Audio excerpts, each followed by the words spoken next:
Hey guys, welcome back to Leslie and Lily, the marketing podcast for everybody who is interested in marketing tips and trying to understand how to market themselves online. My name is Leslie, owner of Lily Rose DMA, and today on the podcast we have the wonderful Cabbi Brooks. Now, you guys, listen to this. Cabby is a clinical social worker and therapist, and she is the owner of Empowered to Prosper Therapy Services. Hey, Cabby, how you doing, girl? I'm good. How are you? Thanks for having me. Thank you for coming on the show. Like for all of Absolutely. you guys that are listening and you cannot see her, Cabby is in like this gorgeous shirt. Like she just looks good. She's over here making me jealous. I wore black today, and I said that's what we're gonna do. That's our life. All right. Oh, So, you look Cabby, great. you know what? I'm gonna keep Mm. you. I'm gonna keep you. So, can you tell me and our audience, could you tell us a bit more about who you are? Absolutely. In short, I am a mother, I'm a wife, I'm a therapist, social worker by trade. And like you stated, I am the owner of Empowered to Prosper Therapy Services here in the state of Florida.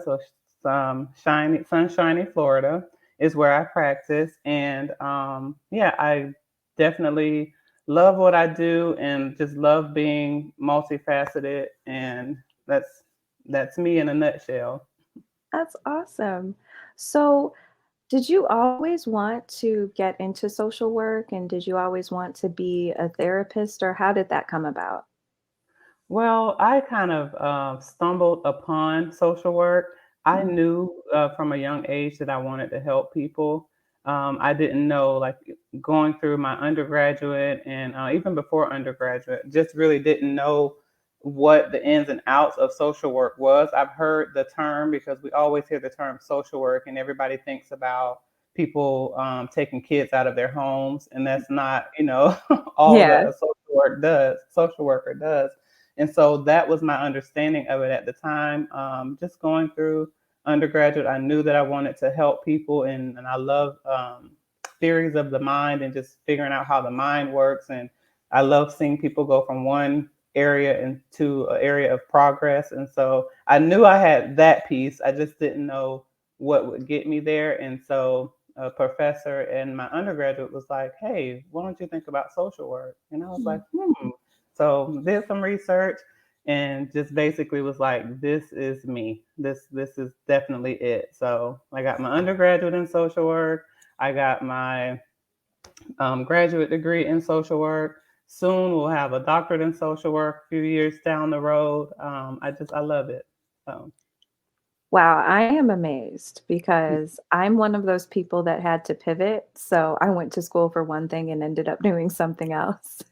yeah, And the fact yeah, that you were able to know while you were still getting your degree what you wanted to do and you're able to be in this field now, like that's amazing.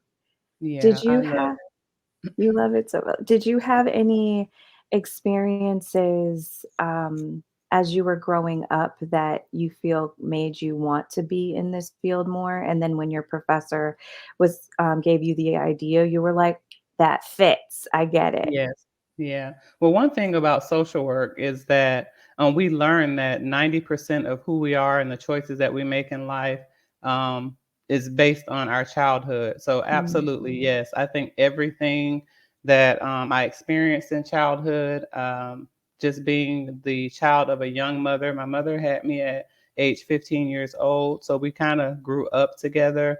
mm, But that came with a lot. Like, I saw a lot. I was a little parentified. I had younger siblings that, I helped with. And so it just gives you the sense of just taking care of people at a young age when you kind of grow up that way. And so I know that that piece of my life comes from my childhood, just always wanting to take care of people, making sure that people are okay, helping them fit the pieces of the puzzle together.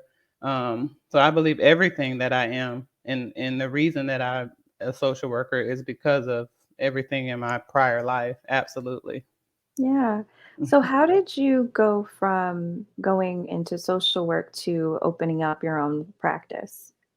Well, there's a process in social work. So You can definitely get your undergraduate, you can get your master's degree, but if you want to actually get licensed and do therapy, you have to a clinical therapy, I should say.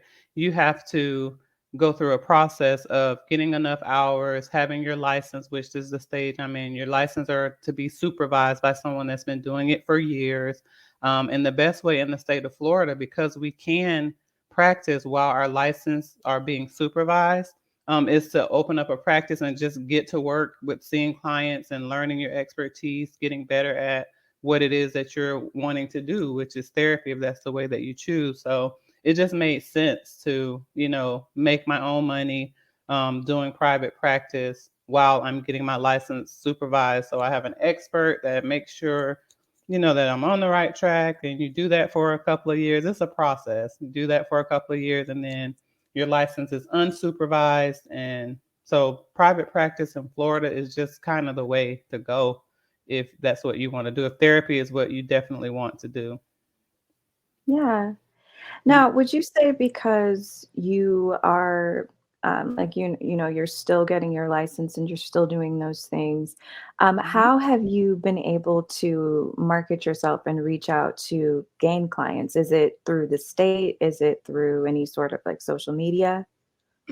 Mhm. Yeah, well, you can do all of the above, not necessarily through the state. They are the ones that issued me my license. So I do have a license. It's just being supervised right now. But I mean, you have free will in Florida to make it happen kind of the way that you need to make it happen. And a lot of states are, a lot of states are different. And people can't believe that those of us that have license that are still being kind of supervised have our own private practices, but you just have to know the laws in your state. Mhm. So it just made, like I said before, it just made sense for me um, to go that way. And yeah, I forgot what the other end of your question was. The other end of the question is, Yeah. what type of marketing were you doing for your practice, or are you doing for your Yeah. practice? That's what it was. So I do quite a few things. I think that it's good to have a few of everything out there. So I market through Psychology Today. A lot of people know Psychology Today because it's a national magazine, but it's also an entity where you can go to find a therapist, and you as a therapist can also go to build a Mm, profile to look for potential clients. So I have a profile that's been verified. All of my credentials and license and all of that is verified through Psychology Today.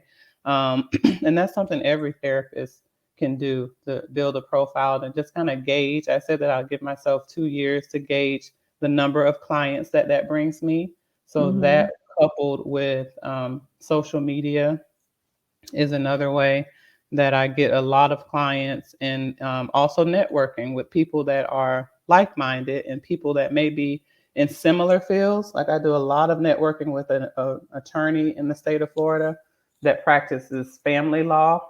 Um, and we just kind of see what subjects kind of are similar. So she has the clients, but I'm probably seeing those clients because they're going through the court proceeding process. And so we get together, network, and we just bring awareness to things that are going on in both entities, and that brings definitely a lot of clients that way. So I can do that's a few beautiful. things. Yeah, no, that's beautiful. I mean, I think, you've touched on something that a lot of people forget about, and that is networking. And I Hmm. understand, like you're trying to run a business, right? So a Right. lot of people, they have a full-time job while they're starting a business, or they're in school while they're starting something at the same time. And so, or they're just a full-time parent, and Right. that is Yeah. hard. Yes. Absolutely. So, being able to take out time to network, even though it feels like it might not be as necessary, it's extremely necessary. I've said this so many times, but I've gotten probably 98% of my clients through networking. Yeah. A lot of people, even if it wasn't, they didn't need my service, they referred my services to someone else. They're like, "Oh, I know somebody, and, she can Hmm. do your marketing for you."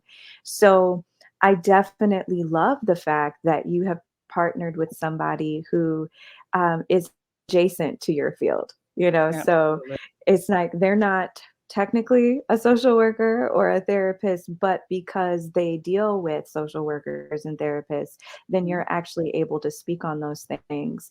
And what's also good, for those of you guys who don't know, is whenever you do things like that, whether it's a podcast, whether you are asked to speak on a forum, whether you just put out an article about something what you're doing is you are showing yourself as an expert in your field. You're showing your knowledge and your expertise. And if you consistently put out content like that, then people will know you as the go to for that. So Absolutely. that is amazing. Yeah, Um, absolutely. what social media platforms have you been using that you feel you're getting a lot of engagement on? Oh, social media, the heartbreaks and Immediately, you went from like, "Yeah, I oh, can do it." Oh god. oh goodness. So I actually have a love-hate relationship with social media. So Mhm, I have an Instagram page. Was gaining a lot of traction. 90% of my clients were coming from Instagram. I did mhm, all of the things necessary to secure myself, two-factor authentication, and then my page got hacked. And so mm.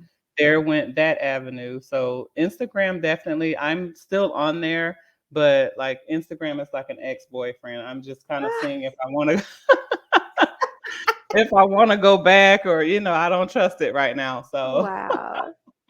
so Yes. and I am on Instagram.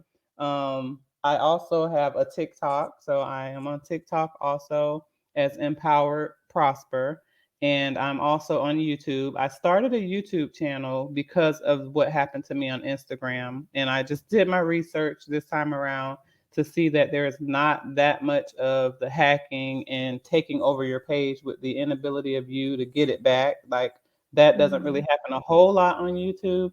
So I have a YouTube, and those are the main three right now, with YouTube being the first, TikTok, and then my ex-boyfriend, Instagram. Kind of, you know. I don't have Facebook, so I don't market on Facebook. I'm one of those people that like to focus and just really be kind of focused in business. So I try to be an expert of one thing at a time. And then mhm. when I gain that, I'll go on to something new versus trying to have my hand in every pot and be an expert at everything. And that's working for me. It really is working beautifully for me. A lot of people see my videos on YouTube. It's very new. I've been on YouTube for a few months, only a few months. But they see my stuff on YouTube and then they'll reach out and say, "Hey, I saw this and I wanted to get more information or book a session with you." And so those things definitely work. It just takes consistency. Um, but yeah, that's those are the top three. Well, that's good.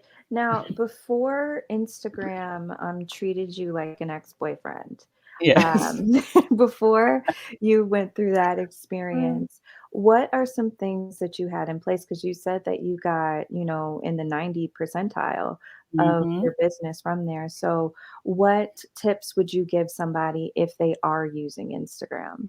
The first thing I would do is make sure that you back up your content. So, luckily, I was using Canva Mhm, to post a lot of things. So, I have all of my posts. I just don't necessarily have the content and the things that I wrote, like in the captions below for Instagram. So, mhm, definitely back up all of your material, all of your content. Make sure that you have it in a Google Drive calendar so that you can have those things. The other important thing that I did was I hired a virtual assistant. mhm, So I went and I hired a virtual assistant, someone that can post for me 2 or 3 times a week. Like she would do the um, what are they called? The flyers, and then she would mhm. also put the content that I've given her for the month, kind of break it up, and then write something under the flyer that was really nice. So she was a game changer for me, just so that I didn't have to worry about that part. So I definitely recommend, getting someone to help, getting an expert, like a marketing expert or someone that can help you figure out what you should be posting, how often you should be posting, even on how you open up with your postings and things like that. So I know you've helped me with that. Just, it's so easy for you, just off the fly, make sure you do this. And it was like a light bulb went off. I'm like, oh, okay. So, just with even that, just making sure I introduce myself or what I'm saying before I, start my video and just start talking. So little things like that, just getting the help of an expert, endless help is Mhm. what I would say. And did you do more posts in your feed or did you do more stories or a bit of both? Do you remember? All my feed. Right at that Oh, time, nice, it was good. just on my feed, and then I did some reels. Um, every now and then I would do like a reel. I did learn that people love to hear me talking. I don't know why, but I mean, I know I'm knowledgeable, but it's so You're much like, easier just I to post. guess you like me. Yeah, but even that, just making sure that you look back at your numbers and your analytics, like what did well. That was something Mhm. that helped having a virtual assistant or somebody that was good at marketing helped me realize too. I don't care if it's 300 views versus 700 views. It's not a really big number, but look back at your numbers to see what did well for you. And so that kind of helped me also. Um, just making sure that I look at what's performing well so that I know what people want more of while I'm marketing. That's very true. And Mhm. also, when you post, it could also be going with the time of day as well. Yeah. Sometimes I have found for myself that if I post before 8:30 in the morning, or if I post around 7 to 9:30 at night Central Standard Time is when I would get the most engagement. But if Mhm. I'm posting, just here and there, like, Yeah. "Oh, let me make sure," or I scheduled it, but I didn't schedule the time, then I wasn't getting as much engagement. And so, like, little things like that matter. And Mhm. if you did like just honestly a Google search, like anybody listening, like the best times to post on this platform, it's right out there. Google is your best friend. It It is your really best is. friend. Yeah. Yes. So that's really good. Something that that came to my mind last time, but I was like, I'll save it for the show. Is a lot of business owners when they are learning to market themselves. Definitely, you need to have content. You need to be on social media because that is the social proof. People want to know that you're real. People want to Mhm. know that you aren't, a robot. And even if you're newer, even if you don't have a whole bunch of reviews, if they see that you're consistently posting about the same subject matter over and over again, then you still look like an expert. Mhm. So that's really good. But what goes perfectly with social media marketing is email marketing for the Mm. specific reason of what happened to you. So Oh, okay. if you have people who are on your social media platforms, you can always put out something to ask them to sign up for your email list. And if you have a website, you might have a plugin like, let's say you use like Wix or Squarespace to host your site. Then, usually, as a part of a plan, it depends on which one that you choose, they have email marketing. And what Mhm. they do is when you like build your website, usually a pop-up will come up that will collect someone's email address, right? So you can give away free things. You could be like, these are the top 10 tips for this, and you just have it, create it on Canva, put it out there. It can be sent to their mailbox. Yeah. But it's important to pair email marketing with social media marketing or any sort of marketing because social media changes. Like the rules Mhm. change For all the sure. time. People can definitely hack into your account. You could be shadow banned and you have no idea why. You can be kicked off a platform because someone lied on you, or maybe you did do something that was against the rules, but you don't have to lose all of your audience if you also have their email addresses. And what this does is these people it's even better because they came to you. They're saying, "I actually want to sign up here. I want to know what you're talking about." And these are the engaged customers and clients or future customers. These are the ones that will actually read your stuff, and once you market to them, for a few weeks, maybe even a few months, they'll be like, "Yeah, I'll buy your program. Yeah, I'll Mhm. sign up for this call," or something like that because they already are engaged with you.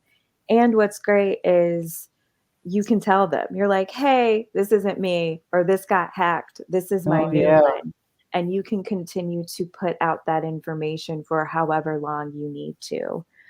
So that's just a thought, not just for you, but Yeah. for all of the audience of Leslie and Lily's podcast. Hi guys, hi.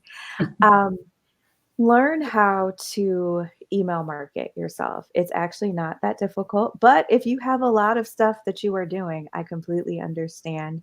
And just like Cabby said, if you can hire a virtual assistant, if you can hire somebody that is just, for marketing a company, like mine, Lily Rose DMA, we do just have email marketing packages as well. Um, so, you said that you have a love-hate relationship with marketing, and yet you were doing really well. Yeah. You're like, "Okay, this channel broke my heart, but I will Yeah. go over here." Yeah. Yeah. I'm not a quitter and I hate to be defeated. So it's just like, okay, so just trying to be consistent and keep on keeping on. Um, Yeah. yeah. So you have been in this industry for a while. Yes. And you've been learning and you've been growing and you have your own private practice. Is there anything that you would tell somebody that is looking, one, to get into this industry, and two, that they are starting their own private practice? Is there anything you wish you knew before you started? I would say for those that are wanting to get into the industry, the only thing I can really say is just do the work, figure out the your niche, like who you want to help, why it's important for you to help them, and do the work to just like you said before, become the expert at what it is that you're trying to do, and be authentic. Like be authentically you. I always tell my clients, if there's something that you come into my room with, when I see a couple, I'm like, if there's something that I don't have figured out, I'm just going to tell you. I'm going to go back and do some research on that and I'll figure out why you all are, going through that or feeling that way. So just be honest about, what it is and why you want to help, who you want to help. For those that want to open their private practice, do the research, like research everything and probably get a mentor, someone that can help you, navigate what it takes to, because I have a brick and mortar. I'm not just online, Mhm. not just online. I don't want to sound that way, but I am online and brick and mortar. So I have a building, and just make sure that you know what you're doing so that you don't make big mistakes or not have enough insurance or not know how late you can practice or when you can practice and things like that. So just make sure that you kind of do the work to know what you're doing so that the anxiety of making a mistake will leave you, because if you don't really know, haven't done the work, there's some anxiety that's going to set in about making mistakes. That's what happened to me. So just make sure you do the work to figure out what you're doing. Oh, yeah, that anxiety is real. Like, Yeah. it's so real. I've had so many conversations with my husband where he's like, "Why are you freaking out?" And I'm like, "Because it's all on me. If this wins or if it loses, it's Yeah, on me." Like, it's I on have you. to. Yeah, and Yeah. that's a real thing. To piggyback off of what you just said, go back to our trusty friend Google, and Yeah. whatever state that you want to be in, look up. There's so many programs, especially if you're a woman, if you are a minority as well. There's definitely a lot of help for you. But knowing like the state guidelines because they differ, like state to Mhm. state, Yeah. um, that's really important, and it can either make or break you if you let it. So Yeah. that is wonderful. Now, who do you normally, who are your normal clients? Who do you normally service? So, 90, I would probably say 80 to 90% of my clients are couples. So Mm. I am a couples therapist, love couples work. I love and helping couples figure things out. And my other portion of my practice is for women who are leaving a narcissistic relationship, and just empowering themselves and getting to the root of why those type of individuals find them and why they are constantly, attracting that type of person. And so, yeah, that's who I work with, couples and people that are leaving relationships that are not healthy. Oh my goodness. I can see why you're popular because that's exactly what people are like. I Yeah. realize that I'm a part of the problem. How do I Yes. fix this? Right. Yes. Absolutely. And that's the key, figuring out what in the world makes me attracted to this person and why did this go on for this long. And it's usually internal, it's self-work. And so we do a lot of self-reflection and figuring that piece out. I love it. So Oh, that's awesome. Well, how can people reach you? What are your social handles or website or anything? So on YouTube, I am empowered to prosper, and that's the number two, empowered to prosper. On Instagram, I am empowered to prosper as well. And then on TikTok, I am empower prosper. This one word, empower prosper, on TikTok. So that's how you can find me.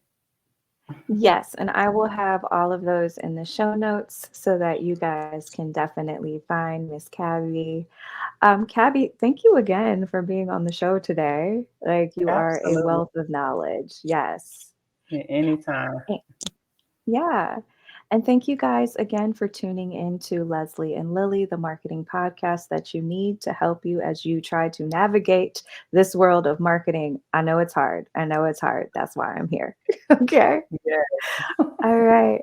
Make sure you guys stay tuned for our next week's episode as we will have more marketing advice and more entrepreneurs coming on sharing their journey of how they came from where they were to where they are. Hopefully, you can find something that you can resonate with and you can find some tips that will help your business prosper. Once again, my name is Leslie. And if you guys are in need of any digital marketing services, be sure to check out my business, Lily Rose DMA. And if you are wanting to learn how to market at your own pace, I have a program called Your First 30 Days Marketing Manual. And if you sign up for my newsletter, you get a half off coupon. The whole program, half off, just so you know. All right, see you guys next week. Bye.